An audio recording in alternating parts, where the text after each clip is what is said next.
मैं विजयपाल सिंह आप सभी का अपनी वीडियो में हार्दिक स्वागत करता हूं। आज हम आप लोगों के लिए लेकर आए हैं एक शानदार प्रश्नोत्तरी जो हमारे मिशन प्रेरणा से संबंधित है और निष्ठा प्रशिक्षणों से जितने प्रशिक्षण हमने किए हैं 18 लगभग किए हैं तो उन्हीं संबंधित है और उनको बाकायदा विधिवत व्याख्यायित कर रहे हैं आदरणीय श्री परमाल जी। चलिए उनका परिचय उन्हीं से जान लेते हैं। सर आप अपना शुभ नाम बता दीजिए। मेरा नाम परमाल सिंह, सहायक अध्यापक प्राथमिक विद्यालय हरोड़ा मुस्तकम, ब्लॉक कुंवारका, जिला सहारनपुर।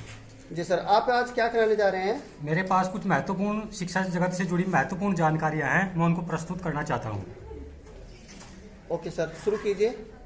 निष्ठा ट्रेनिंग दुनिया की सबसे बड़ी टीचर ट्रेनिंग है।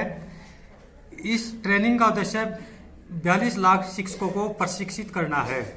निष्ठा प्रशिक्षण की शुरुआत जनवरी 2019 से हुई और निष्ठा को लागू करने वाला भारत का पहला राज्य त्रिपुरा है और आरटीई लागू करने वाला दुनिया का पहला देश नॉर्वे है और भारत का स्थान आरटीई को लागू करने में 135वां है। और सूचना का अधिकार हमारे देश में 2009 में पारित हुआ। 1 अप्रैल 2010 को शिक्षा का अधिकार पूरे देश में लागू हुआ, जम्मू कश्मीर को छोड़कर, और उत्तर प्रदेश में जुलाई 2011 में लागू हुआ। और शिक्षा का अधिकार जो है हमारे देश में आर्टिकल 21A में रखा गया, क्योंकि आर्टिकल 21 जीवन का अधिकार है। जिस प्रकार से अच्छा जीवन जीने के लिए रोटी कपड़ा मकान की आवश्यकता होती है, उसी प्रकार से बेहतर जीवन जीने के लिए शिक्षा की आवश्यकता होती है। इसी प्रकार से शिक्षा को आर्टिकल 21A में रखा गया। और आर्टिकल 51A में लिखा गया कि प्रत्येक माता पिता का कर्तव्य है कि वो भी अपने बच्चों को बेहतर शिक्षा दिलाए। इसके बाद कुछ मेन जानकारी है। बच्चों की खास सूचनाओं का फार्म, चेकलिस्ट होता है, विद्यार्थी द्वारा किए गए कार्यों का संग्रह, पोर्टफोलियो होता है, रचनात्मक आकलन 2 माह में 1 बार होता है, योगात्मक आकलन 5 माह में 1 बार होता है। ई पाठशाला फेज 2 21 सितंबर 2020 से शुरू हुआ। छात्रों का मूल्यांकन करने वाली जो संस्था है उसको प्रक के नाम से जाना जाता है।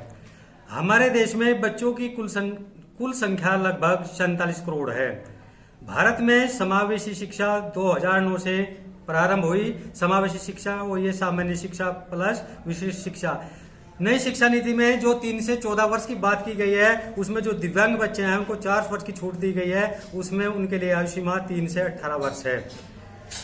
नई शिक्षा नीति लागू करने वाला हमारे देश का पहला राज्य कर्नाटक है। MHRD मानव संसाधन विकास मंत्रालय का नाम शिक्षा मंत्रालय कर दिया गया। इसके जो नए मंत्री है वो उत्तराखंड से बिलोंग करते हैं। सगुन पोर्टल 18 जनवरी 2017 से शुरू हुआ और हमारे देश में राष्ट्रीय शिक्षा दिवस 11 नवंबर को मनाया जाता है। अंतर्राष्ट्रीय शिक्षा दिवस 24 जनवरी को मनाया जाता है। एक NCF बहुत महत्वपूर्ण है, नेशनल कैरिकुलम फ्रेमवर्क 2005। अभी तक हमारे देश में 4 NCF आए हैं, 1975, 1988, 2000, 2005। इसमें सबसे महत्वपूर्ण 2005 है, जिसमें कहा गया था हमारी शिक्षा ऐसी होनी चाहिए जो बिना बोझ के हो। उसमें एक यशपाल समिति प्रमुख रूप से जिसका नाम प्रमुखता से आता है। और जो हमारे देश में जो शिक्षा का अधिकार है इसको पहले नीति निर्देशक तत्व में रखा गया था भाग 4 में। जब सरकार ने देखा कि ये सन 1976 में बहुत महत्वपूर्ण विषय है, इसको समवर्ती सूची में डाल दिया। हमारे देश में 3 सूचियां हैं, केंद्रीय सूची, राज्य सूची, समवर्ती सूची। शिक्षा को समवर्ती सूची में इसलिए रखा गया क्योंकि समवर्ती सूची में कानून बनाने का अधिकार केंद्र सरकार और राज्य सरकार दोनों को है। बशर्ते विवाद की स्थिति में केवल केंद्र सरकार का कानून ही मान्य होता है। जब भारत के सर्वोच्च न्यायालय का विधान शिक्षा की तरफ गया, उसने भी इसको आर्टिकल 21A में इसीलिए रखा और उसको मौलिक अधिकार श्रेणी में रखा जो भाग 3 में वर्णित है। और इसकी व्याख्या करने का अधिकार हमारे देश में केवल उच्च न्यायालय और सर्वोच्च न्यायालय को ही है। थैंक्स जी, धन्यवाद आदरणीय जी।